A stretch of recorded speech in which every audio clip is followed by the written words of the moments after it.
Enzo Recto, kalaban ang katiwalian at kasinungalingan, kakampi sa katotohanan at kabutihan. Posibleng imbestigahan na rin ng Kamara ang mga isyong ibinabato laban kay Bamban Tarlac Mayor Alice Guo na nasangkot sa Pogo. Pero bago yan, bukas nakatakda namang talakayin sa mababang kapulungan ang flood mitigating measures ng pamahalaan. Viral sa social media ang pagdinig ng isang komite ng Senado noong nakaraang linggo kung saan humarap si Bamban Tarlac Mayor Alice Guo. Dito'y na-question ang kanyang background at hinala ng ilan tila Chinese national umano ang alkalde. Saan po yung bahay ninyo nung ipinanganak kayo? Your Honor, hindi ko na po alam. So saang homeschool provider naka-connect yung teacher ninyo? Your Honor, hindi ko na po maalala po yung pangalan. Okay, medyo nalalabuan ako ng konti sa ganyan.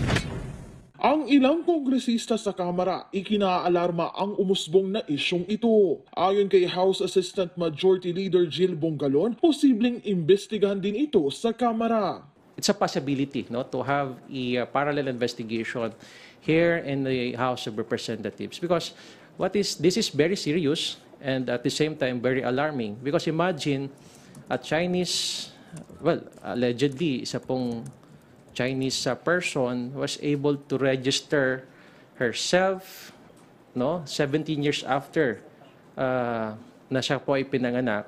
So late registration po 'yon nangyari. And this concerns about the citizenship of this particular individual, lalong-lalo na we are talking about a public official, no?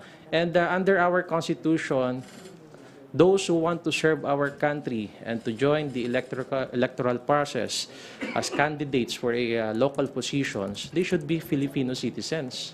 Dagdag ni Bongalon naway magsilbing paalala ang insidenteng ito sa nalalapit na 2025 midterm elections. Bawat botante dapat ay maging mapanuri at ang Commission on Elections kailangan din anyang maghigpit pa sa mga tinatanggap na kandidato. Kumbaga, lookout ito, no, ng ating Commission on Elections.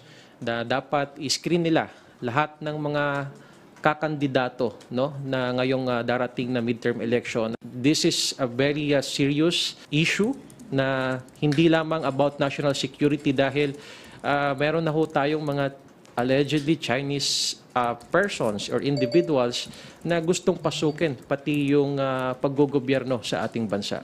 Kung mapapatunayan na hindi naman pala talaga siya Filipino citizen, ay siya po ay pwedeng maging liable o makasuhan ng perjury sapagkat pinanumpaan po yung mismong certificate of candidacy. Pero again, hindi po nire-require ng ating batas na magsasubmit ng dagdag na dokumento para lang patunayan na ikaw ay of age, wala pong birth certificate requirement, para lang patunayan na ikaw ay Filipino citizen, wala rin po requirement na gano'n. O kaya isasubmit mo yung iyong voter's ID o voter certification, wala pong gano'n. Ipipresume ng COMELEC, sabi ng batas, na yung deklarasyon mo lahat ay tama until may mag-file ng disqualification o cancellation ng iyong candidacy na isang registered voter.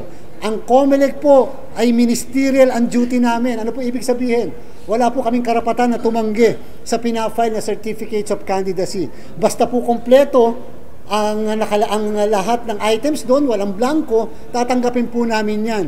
Kahit pa nga maaaring mali ang deklarasyon o nagsisinungaling, maliban na lang kung later on may magpapile po ng disqualification. So again, hindi po namin kilala ang lahat ng kandidato sa buong Pilipinas. Kung kalahating milyon po yan, hindi naman namin alam na hindi pala sa Pilipino. Hindi namin alam na siya pala ay hindi of age. Dapat po may magpa-file na disqualification. Sa kalagayan po na naturang personalidad, sa verification po namin, wala pong nag-file ng disqualification sa kanya bilang isang kandidato. In fact, nung nagparehistro siya noong April ng 2021 bilang botante, wala po ni isang nag-oppose sa kanyang application for registration kung kaya ito ay na-approve ng Election Registration Board. Well, with regard to this interagency body, no, with regard to the controversy concerning several Chinese students, of course, this is a welcome development. No, because what is at stake here is our national security. And one of the non-negotiables in our country is our national security. We want to make sure that the screening process of these students who are interested to enter the Philippines and have their education here should go under a very strict and process. We want to make sure that these students do not pose a security risk or security threats in our country. On the issue of Mayor Alice Guo, I guess it's a possibility to have a parallel investigation here in the House of Representatives, because this is very serious and at the same time very alarming, because imagine a Chinese, allegedly isa pong Chinese person was able to register herself 17 years after na siya po ay pinanganak. So late registration po yun nangyari. And this concerns about the citizenship of this particular individual, lalong-lalo na we are talking about a public official. And under our Constitution, those who want to serve our country and to join the electoral process as candidates for a local positions, they should be Filipino citizens. Nakakaalarma po ito sapagkat kung dito nga po may proseso ng naturalization sa Kongreso, binibigyan po ng House of Representatives or the Congress itself yung mga nag-a-apply na gusto pong maging Filipino citizens. Pero ito parang mabilisan Kasi ang nagiging trend dito ay parang nagkakaroon ng late registration itong mga Chinese nationals. So i-register po nila sa local civil registrar at sila naman ay i-issuean ng birth certificate, at yung birth certificate na yon ay ipo-forward sa PSA, sa Philippine Statistics Authority, at bibigyan naman po ng certificate of live birth from the PSA. So from there, mabibigyan din sila ng Philippine passport. And therefore, for all intents and purposes, sila po ay Filipino citizens. So these are very alarming, Kumbaga, minamanipula nila ang ating mga batas, ang ating pong mga proseso dito sa ating bansa, and dapat po matigil ito. Again, this is a national security issue na kailangan po pagbigyan at pagtuunan ng pansin ng ating gobyerno.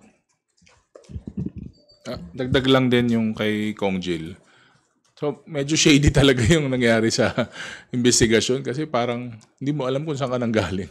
Parang ganun yung dating nung kahit sino naman siguro sa atin dito, alam kung saan kayo nag-aral, sino yung mga ganitong mga relevant na tao sa mga importanteng highlights ng buhay mo. So, i-add ko lang yun kay Kong Jill. But again, my focus is on the interagency po na nabuo. Siguro, I would just like to urge itong ating binuong interagency. Kahit na hindi naman po nabuo itong interagency na will screen or will look into this issue, part po kasi talaga ng trabaho nila yan and part of their work is also looking at trends, projecting trends ng national, ng international. Bakit may influx ng ganitong number of people dito sa lugar na to? So dapat part po talaga ng mandate nila yun Kasi may global trend po yung ganyan, like sa di ba, sa entertainment business. Meron nga pong surge ng di ba? K-pop is taking over the world. Parang something like that. So dapat po hindi lang po yung kung ano po yung current na matter ngayon. Dapat po yung mga ating national agencies, nakikita din po nila, may projections din po sila, and they should have reasons, or dapat may gathering sila ng facts kung bakit po bakit dito sa Cagayan ang daming influx ng students. Something like that. So, yun lang po. Thank you.